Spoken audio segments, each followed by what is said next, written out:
Okay, thank you. Yes. I'm just going to go back here.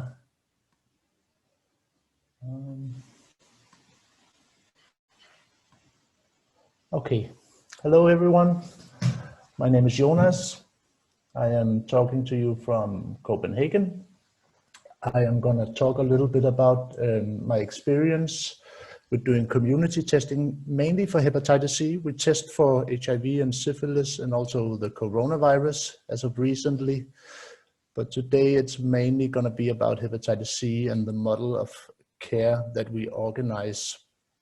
So I'm Jonas. I'm a former injecting drug user.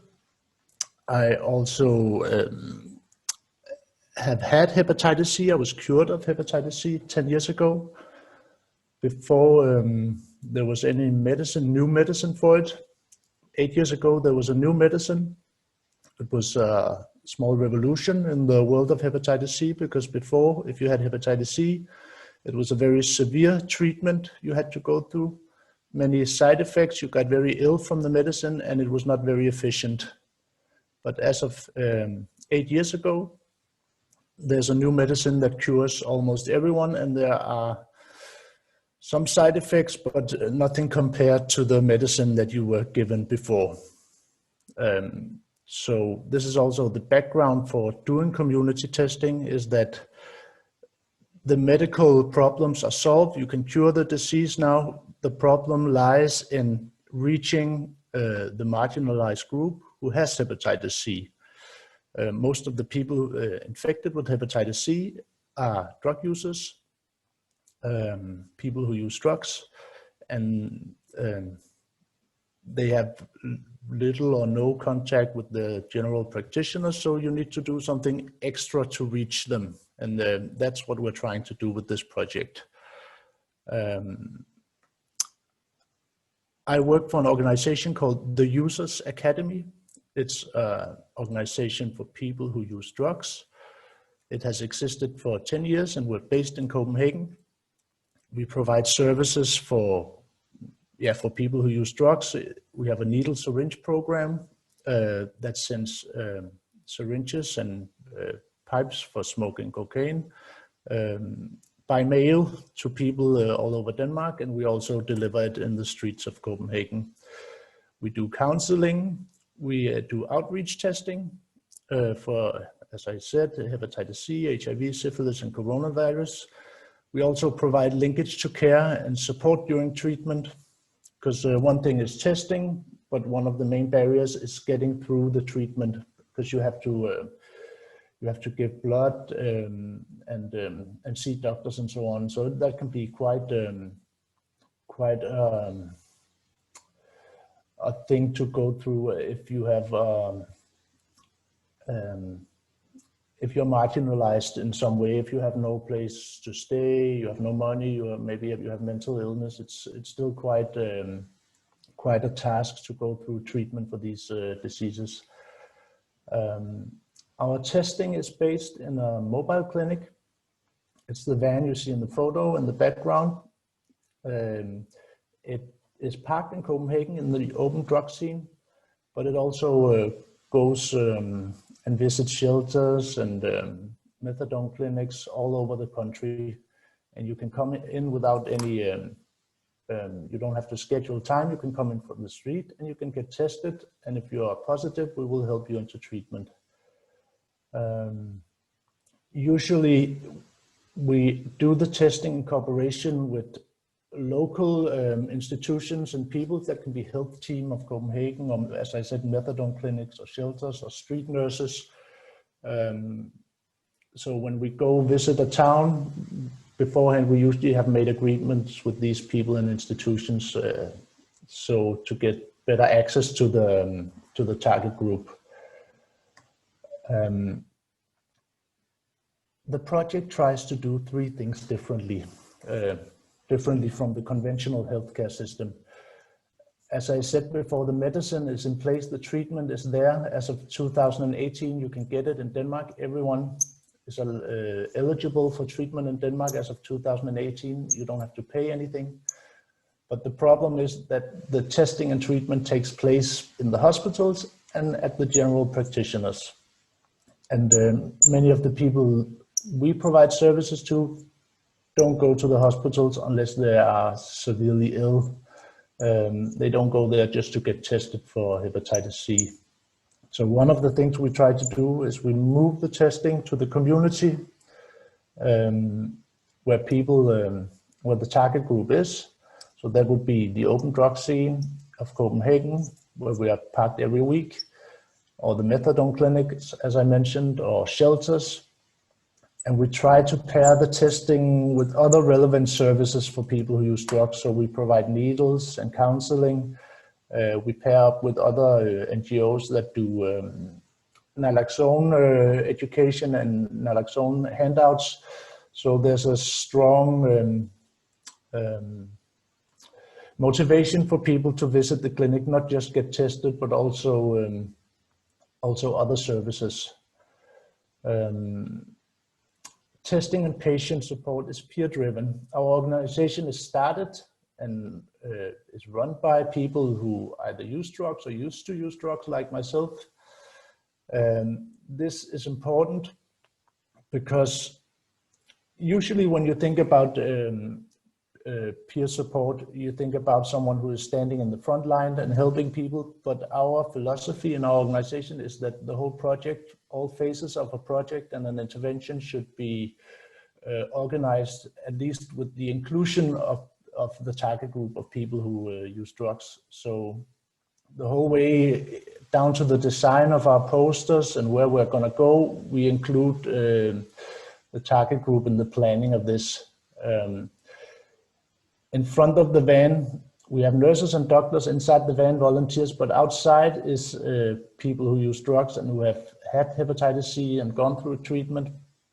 So when someone approaches the van, the first person they will meet is a person who has had experience with drugs and hepatitis C. And the idea and our experience is that you can get to a point in the conversation quickly where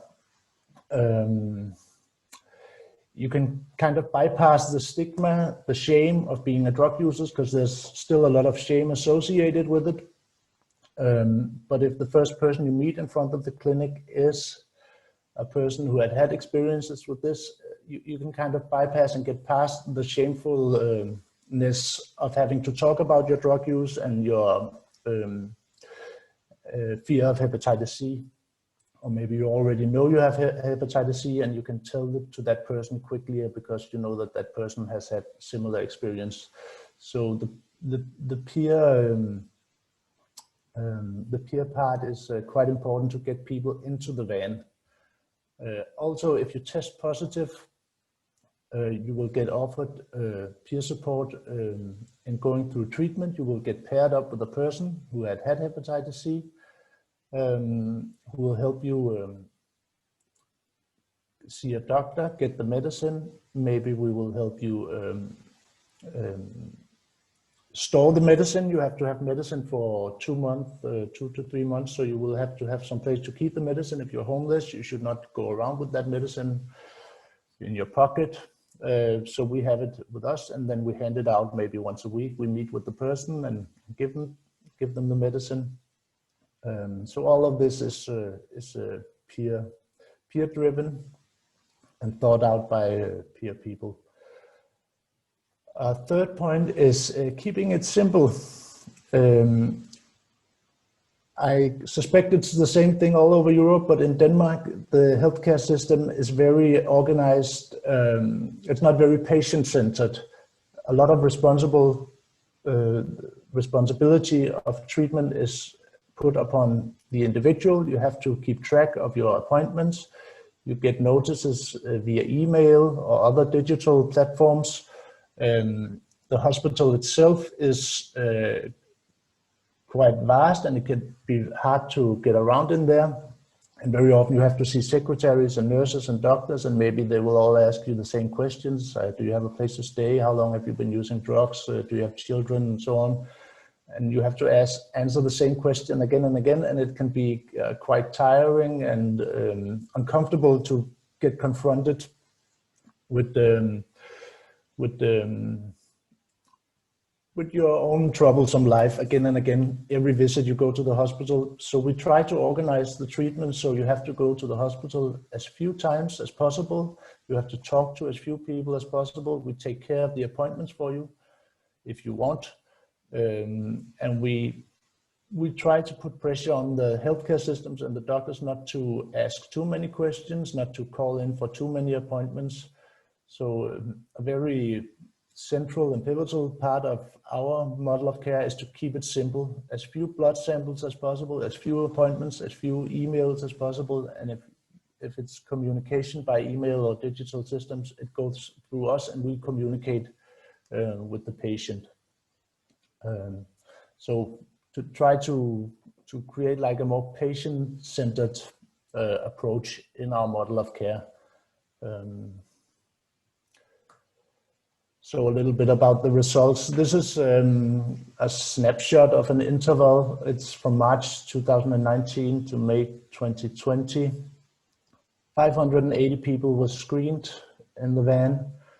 And this was actually only in Copenhagen. 52 turned out to be RNA positive. That means they have a chronic hepatitis C. And 39 initiated treatment. I think all of them are treated today. Some of them are maybe finishing up. And 13 were not able to go into treatment. The main reason being that the drug scene in Copenhagen is a migrant drug scene. Many people without the rights of Danish citizens, so they don't have access to healthcare. We test them anyhow. We of course inform people beforehand that you should know that we cannot help you into treatment since you don't have the Danish passport and health security and so on. But we think it's valuable knowledge. We've asked ourselves, if I had hepatitis C and I could not get treatment, would I want to know? And the answer we came up with, and most people tell us, is yes, you want to know, because you can take care of yourself and you can make sure you don't infect others. So it's valuable knowledge to break the chain of infection, and people want to know. So we test everyone even though they're not eligible for treatment. Some of the people who didn't make it into treatment are also unfortunately dead. And a few of them are lost to follow up. We've simply lost contact to them. Yeah, I think it's more or less this. Thank you. If you have any questions, I'd be happy to answer them.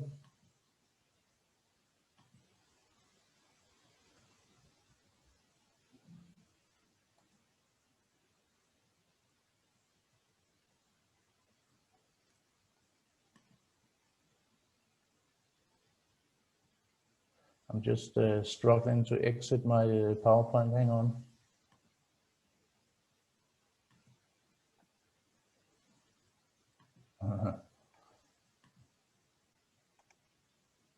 I'm a little unsure why I cannot.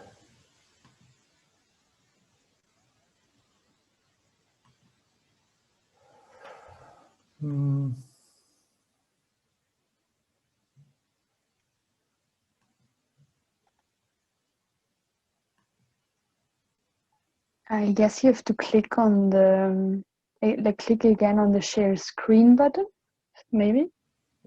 Yeah, but it's not it's not visible to me right now. I don't know why. It's only like okay. I think I will just try to. Hang on. Or on the top of your screen, where you usually have something like in green. Yeah. Maybe there. Hang on.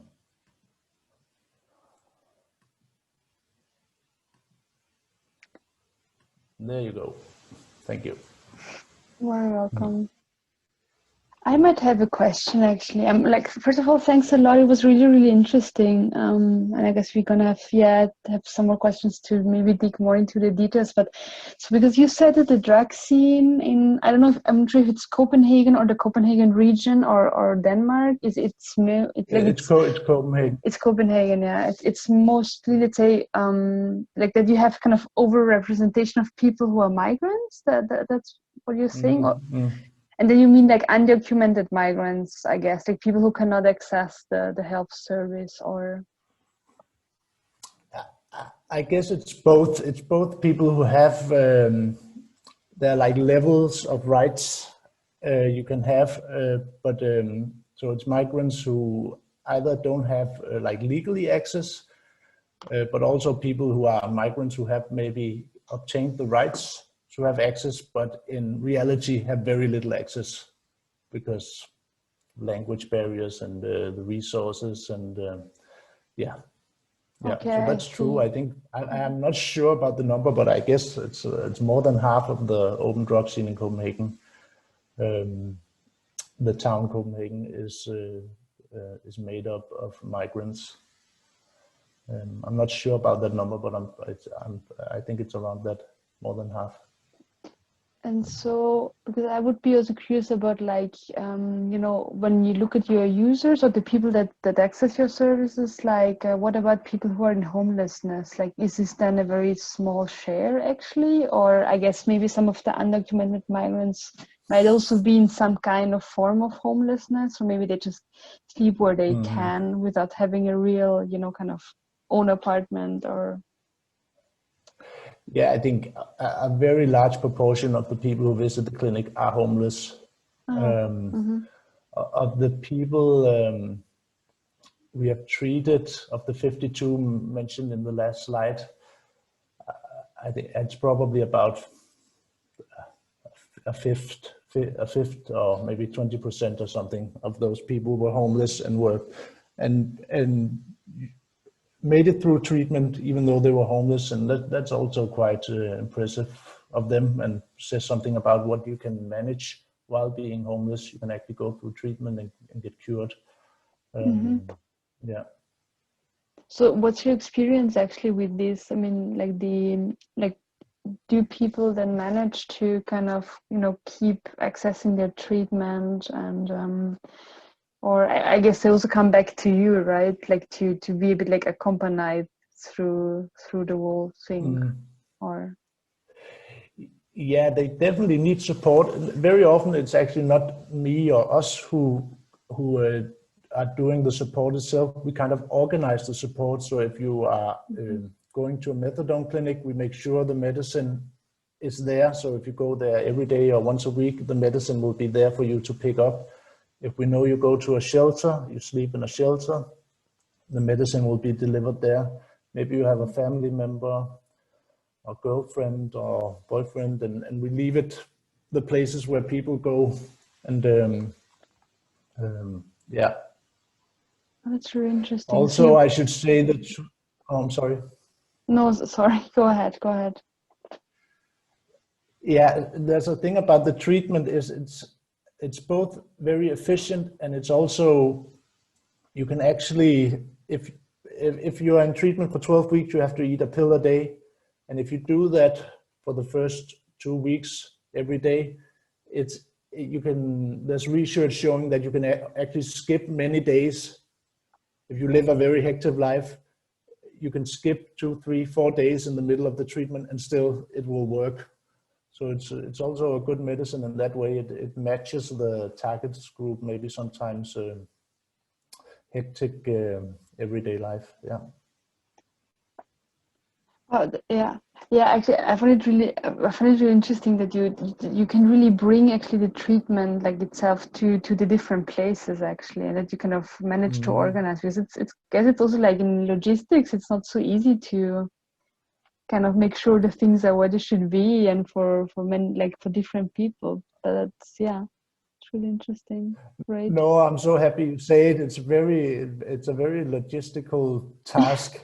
It's human task also to obtain the trust of people and motivate them, but it's also very much driving around and leaving medicine and making sure they know the medicine is there. And yeah. Yeah. Did you have any like I mean, did COVID and I guess you also had like lockdowns. I mean, I know you had some lockdowns at some point in Denmark, but I don't know when exactly. So did it kind of make it more difficult for you, or maybe in general also for your services? Like, did you need to adapt a lot, or could you still be on certain spots, for example? Or Yeah, at first it was difficult because we had lockdown from March or whenever, like the rest of Europe. I think it started there, the lockdowns, and we didn't know what the coronavirus was. And our project is driven by volunteers and peers, and some of the peers are people with who are have the risk factors of coronavirus. They maybe have lung disease or and so on. So we were very hesitant to send people out and test because we were afraid they would get infected. So at first we shut down the clinic for I think 2 months. But those 2 months we actually starting up our corona testing. We also test for coronavirus now and we also do this in the van. So now we have begun to integrate it a little bit. So if you get tested for coronavirus, you also get offered test for hepatitis C and vice versa. Yeah. But we shut down for a period and then we slowly opened up again. And there was actually recently in the open drug scene part of Copenhagen, there was done like antibody testing for coronavirus. They tested, I think, around 200 people, and it's something like that, maybe 170. And it showed that the same amount of infection of coronavirus among the marginalized groups as in the general population. So yeah, that's just interesting to see that they were able to take care of each other and themselves and wash hands and so on, all this. Yeah. thank you so much. I'm going to leave some space for others also to ask questions.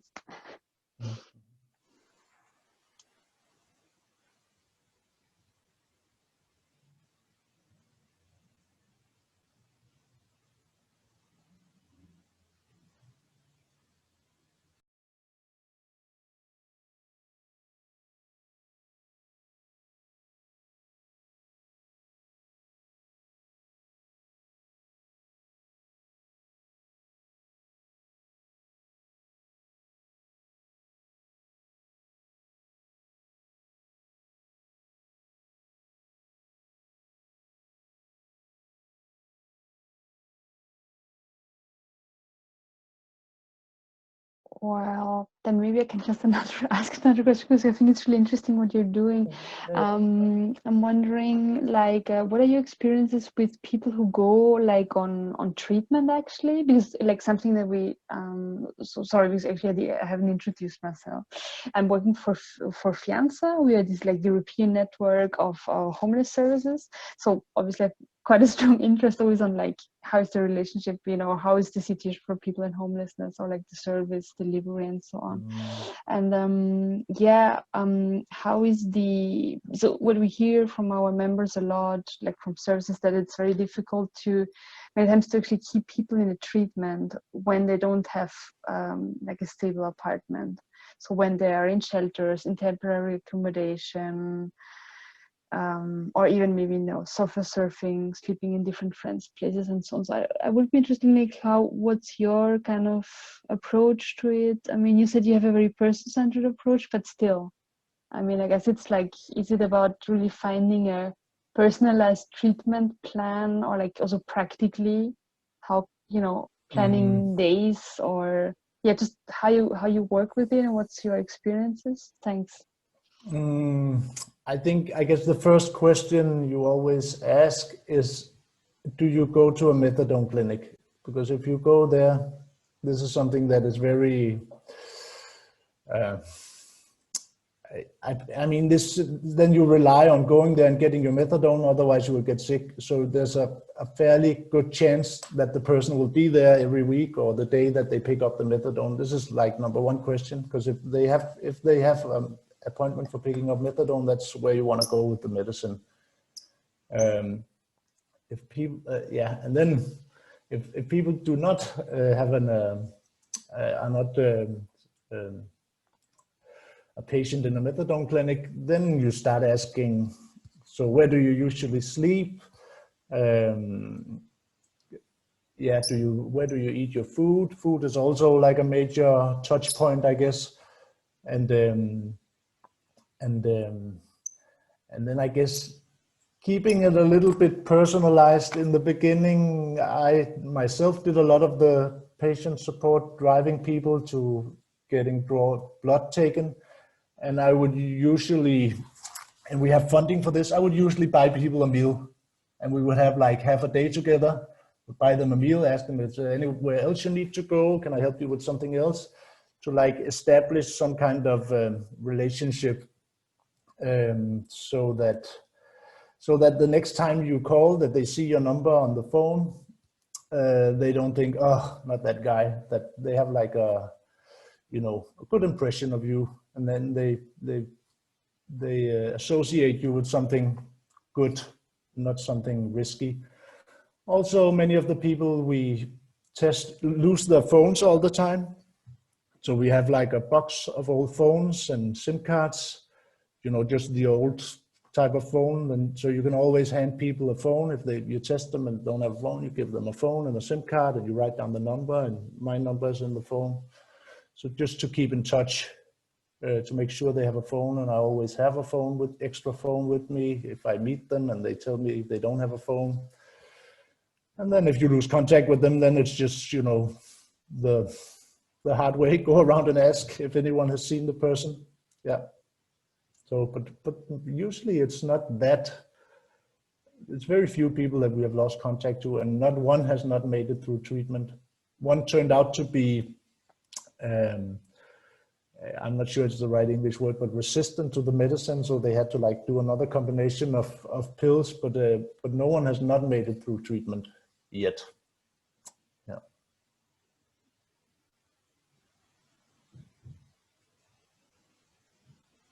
Mm-hmm.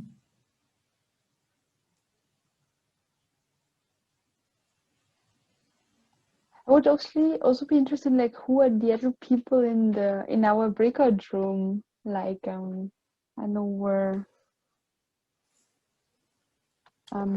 maybe you could just briefly say where you're working, like what type of service or organization you're in. Would be just interesting to know from the project point of view also, who is joining us. I can start. Can you hear me? Yes, okay. I work also in Copenhagen at a project called Save Lives, and we are offering naloxone training, naloxone programs. We also collaborate with the Users Academy. Yes.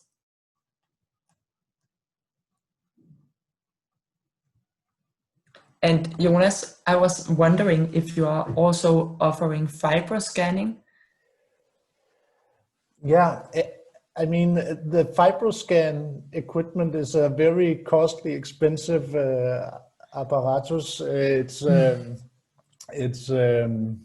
I don't know if it's like $250,000 of it. It's probably more.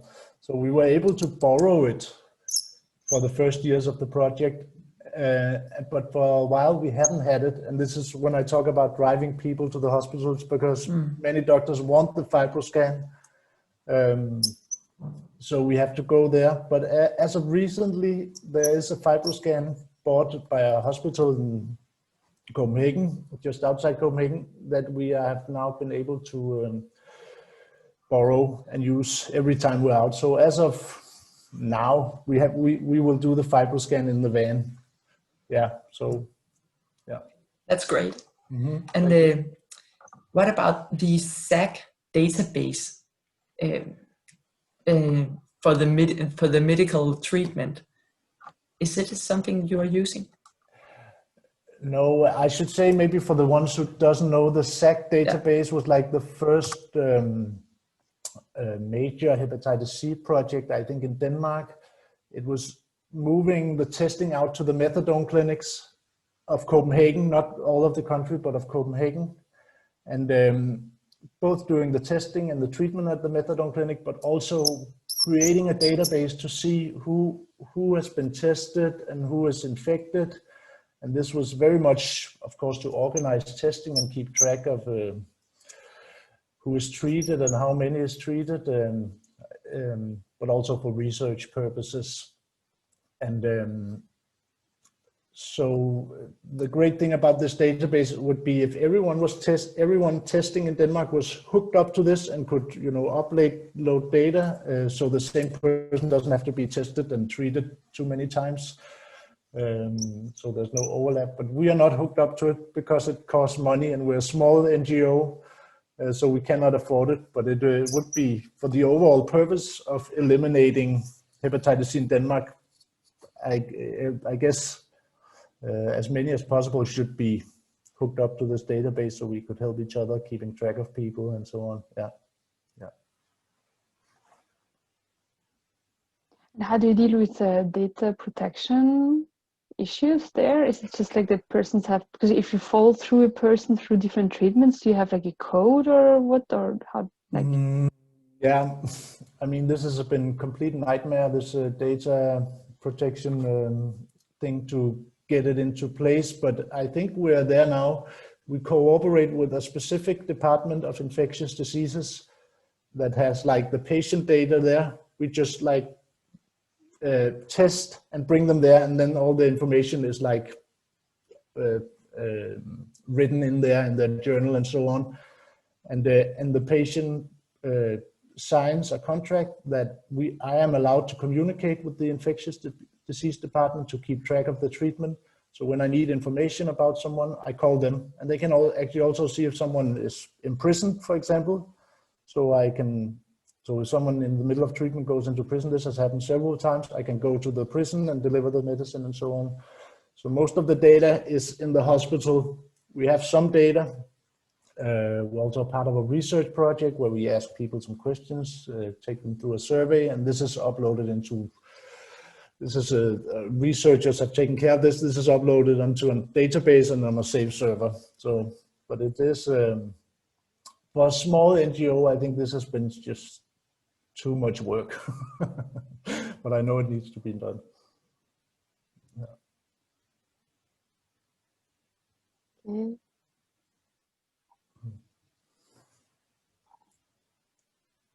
And then we'll be doing intrusive, but maybe some more people want to just quickly share where they are based and in what context they work,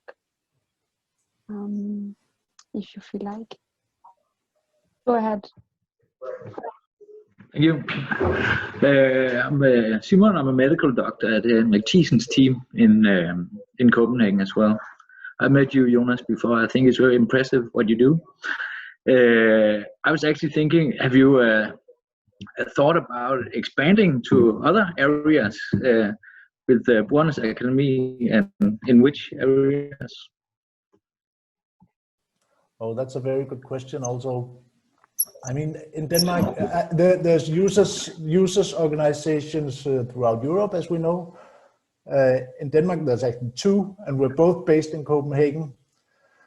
Of course, because the open drug scene is in Copenhagen, and so the target group, the possibilities for raising funds is easier in Copenhagen because you have more access to. But we've talked about this for years, that there should be like a users organization in other parts of Denmark. I guess the difficulty is that the user organizations they started as a community. It was friends doing it. It's very hard to do top down. You have to kind of people get together and do it. So when you're based in Copenhagen, it's very hard to go to remote parts of Jutland and Denmark and get people started. So it has to be community based, and we're working on it, but we've been working on it for a long time, trying to get mobilize people. We have our organization started as a Facebook group. Actually, we have like, I think, 800 members throughout Denmark of drug users discussing on Facebook, giving advice on Facebook. Also, when we go to test in other parts of the countries, we ask in the Facebook group, where should we go? And they give advice, try to go to the shelter at that place, and we go there. And there are people around the countries who want to mobilize, but it's, I guess it's also to do with it's people with many problems, and not all have many resources. So it has to, yeah, it's difficult for us, for drug users, to mobilize, because we have to take care of 10 problems before we can get to the, yeah, you know, get down and start a meeting and organize and raise funds and all that. So yeah, but it's needed. Thank you for the question. Just a quick follow-up question. Who is funding you actually, or mainly funding you? Yeah, we're funded by like government, state funding. They have different like funds you can apply for. Some of them are like earmarked for social projects, and many of them for health projects. And I think we found out a few years ago that to get funding for social projects is much harder than to get funding for healthcare projects. There are many more NGOs applying to do shelters or social projects or educational projects or counseling. But the healthcare project, it's mostly people from the healthcare sector who applied for those. So we've tried to better ourselves at writing these applications, and we've had some experience. So we found out, as a user organization, there is like a whole domain of funds that we can apply for that no one else applies for. People working with the same target group, maybe shelters and so on. So this would be, yeah, so we have many different funds that we apply for, big amounts and small amounts. But if I should say something that maybe is interesting about it, is to look into how to access the funds that are directed at health projects, because there's something there to be found.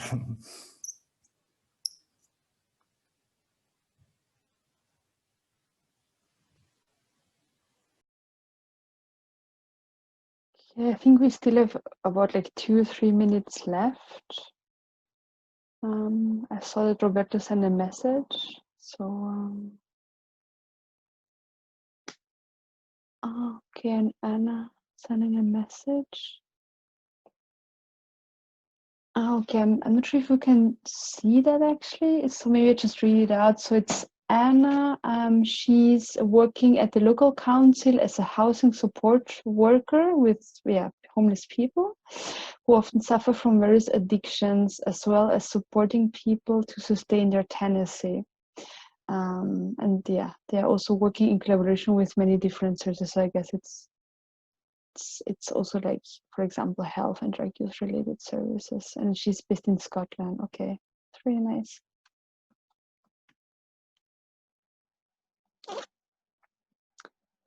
Yeah, I guess it's kind of a bit the last minutes to share questions, or yeah, please. Yeah.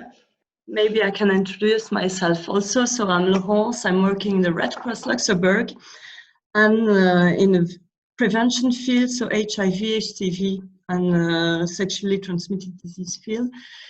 So we used to do exactly the same as you. So we also have a van called DIMS, and we also go to the consumption room here in Luxembourg and to target drug user. And I have a question. When you have a positive result for HIV or HCV, so you made an appointment with the doctor, and do you go with the person to the doctor, or the person is free to go on their own? Thank you. Nice to meet you. Nice. We go with the person.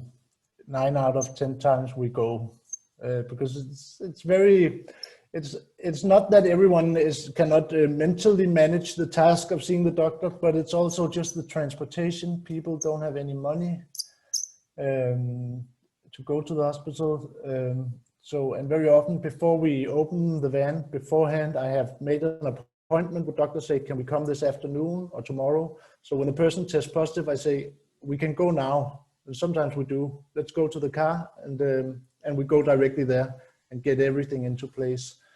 And I think the main barrier is, as I mentioned before, it's not the medicine. It's not really the motivation of the persons, but people infected, they want to be cured. But it's all these little things, the transportation, the communication and so on. So we just quickly get rid of that barrier. Things go easier from there. So the best result is just from as soon as you get the message you're infected, you get the opportunity to do something about it. And of course, some people say, not now, I'm busy and so on. And then you get the phone and I say, I call you tomorrow, and we go tomorrow or the day after that. Yeah. And how often do you go on the places? For example, for us, it's twice a month on the same places. So, yeah, so we test, we're open in the van, we're open every Tuesday. Every Tuesday, we're next to like a soup kitchen, shelter thing. And then we go 1 to 2 times a month. We go someplace else in the country. Of course, during the pandemic, Corona thing, it has been difficult, but the setup is to go other places in Denmark 1 or 2 a month. And then every second week we sit in another shelter in Copenhagen. So I guess it's like 10 times a month that we test. And then we also just have, our offices in Copenhagen, and people who come there for other purposes, we test them once in a while, maybe 3 persons a month or something, who come through to get counseling or something else. And I ask them, have you ever been tested? Because let's do it now. Yeah. So it's, once more. And how long do you stay on the place when you are on the, for example, for us, it's 2 hours. So how long do you stay for the? Yeah, it's very different. When we open on Tuesday in the open drug scene, I think what should be said is doing community testing is about being there again and again and again and again, week after week. And some days no one shows up, and some days 10 people show up. And sometimes one person show up and they live in another city. They've heard you can go there. So it's very important to be stable and be there every week. And we're there 4 hours every Tuesday. If you're at a methadone clinic, it depends on when they're open. If they are open, some places are only open for a few hours. At noon, maybe people come and get the methadone. So we will be there like half an hour before and maybe half an hour after. So only during opening hours. So it varies a lot, from place to place. Thank you very much. You're welcome.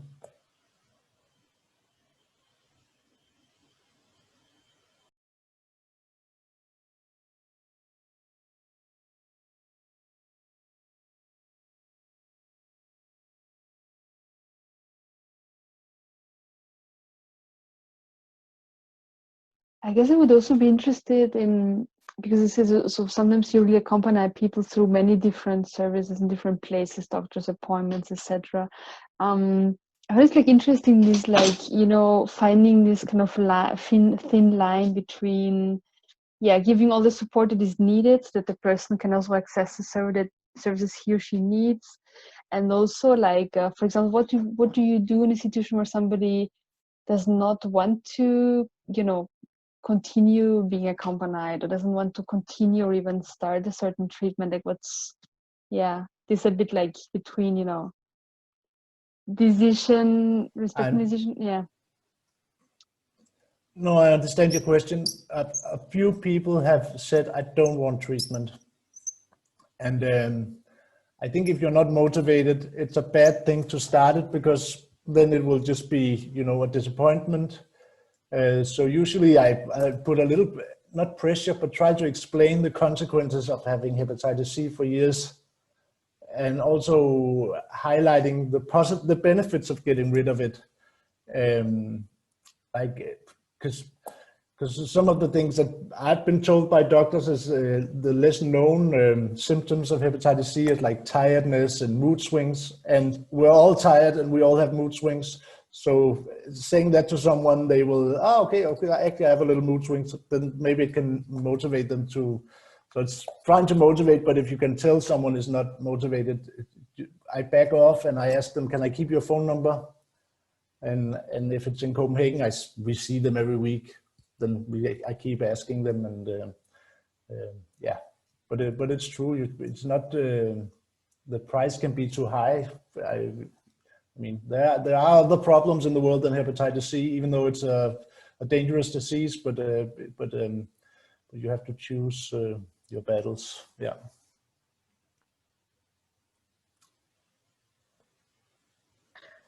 I still have one question. Mm-hmm. So maybe you explained it, but I was a bit disturbed before. How many are you in the vans? In the van? Usually there are 2 volunteer nurses sitting inside the van, and we are like 2 peer persons outside. Okay. Yeah, so it's like 2 inside and 2 like healthcare persons inside. Mm-hmm. But I should say the antibody test, doing that, it's not rocket science. Everyone can do it. So some of our peer persons do and I do it. I'm not a nurse or a doctor, but it's just like a little prick in the finger, and then yeah. So I think we could probably reach many more people if we trained the people in the community to do the testing. But yeah. Good. Yeah. Thanks.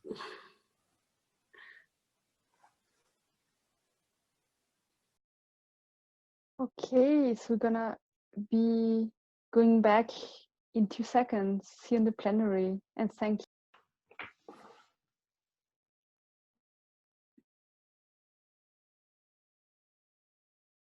Hello, everybody back.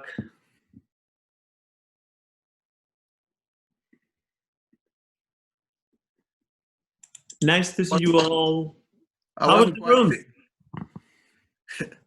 You just broke it up. Sorry? You just broke it up. I wasn't finished, but you made me finish. Extended. Where did you left it? Sorry? Where did you leave it?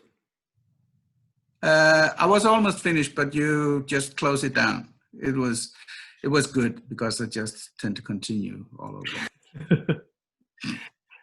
I was wondering, because we had like these different kind of like initiatives that were like dealing with drug consumption rooms, alcohol rooms, community-based testing programs, and then we had also like outreach activities.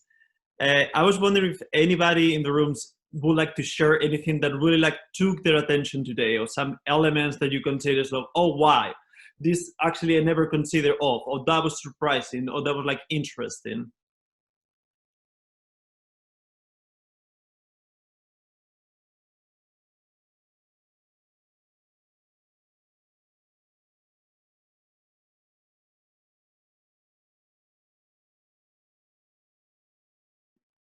Or maybe that you would like to clarify further, something that you didn't have time in the room to continue, you want to pose a particular question and then bring it to the whole group. Something that maybe just to quickly share, something that I really found like quite impressive and really very, very hands-on. So I was in the mobile and outreach, in the community testing breakout room, and with Jonas from the Users Academy. And what they actually do is that they bring the methadone to any, let's say, almost any type of place. So it really can be with family, with friends, in a shelter, kind of night shelter. So it's very, very, I mean, it's all the logistics, of course, which is around, which also kind of requires really some work and get organized. But I find it really impressive. I find it's really great to set it up in that way. yeah, and also I'm still learning a lot on treatment. Yeah, like that was something that really caught my attention.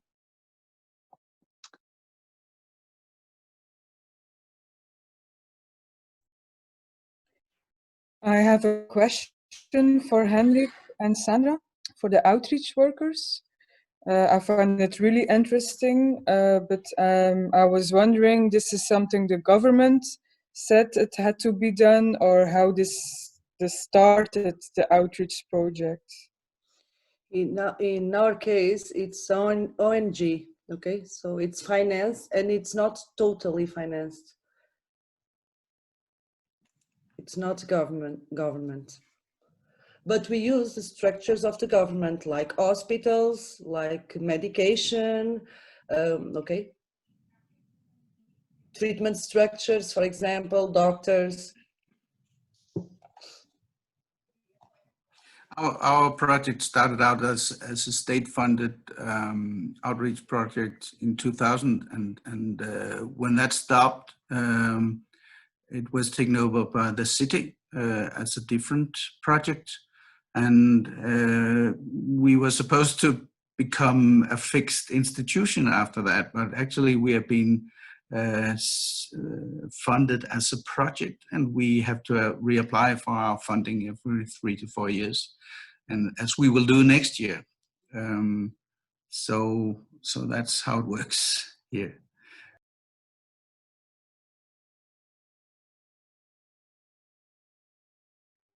That's an interesting question. In my room also was like popping by, because sometimes these initiatives, one of the questions everybody having is like, how do you fund it and how do you make it sustainable? I was wondering, is also like maybe for other people want to contribute something around this? How do you deal with this part of implementing harm reduction projects? Any strategies, approaches?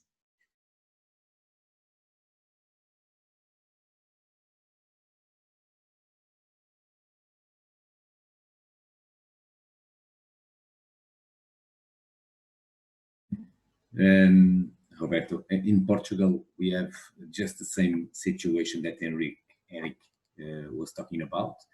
We have grants for 4 years, and we apply every 4 years. And in the case of my organization, we have finance in the last 20 years. So every 4 years for the last 20 years, we have to submit a call to be financed. But the finance, as Sandra is saying, is only 80% of the total amount of the project. So it's quite difficult, and sometimes it interferes with the quality of the intervention, because we cannot have so much human resources to the staff as we could. The facilities are not always so well being taken care, because there is a lot of damage, but it's quite difficult to have the things always impeccable, because there is no money sometimes for that. So even our model, the Portuguese model, is quite famous. But as I said to you, the idea is magnificent. It's very interesting. But when we go to the social and the funding part, it's quite fragile, and it takes a lot of questions in the intervention in everyday work. Yeah.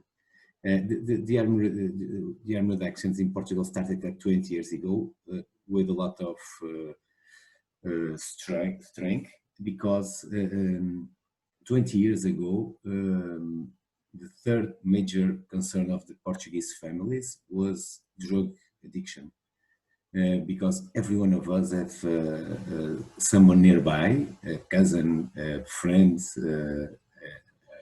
someone from our family that was dying in the living room with the overdoses at 22, 23 years. So it was quite a lot of social, from the citizens, also pressure for the government to do something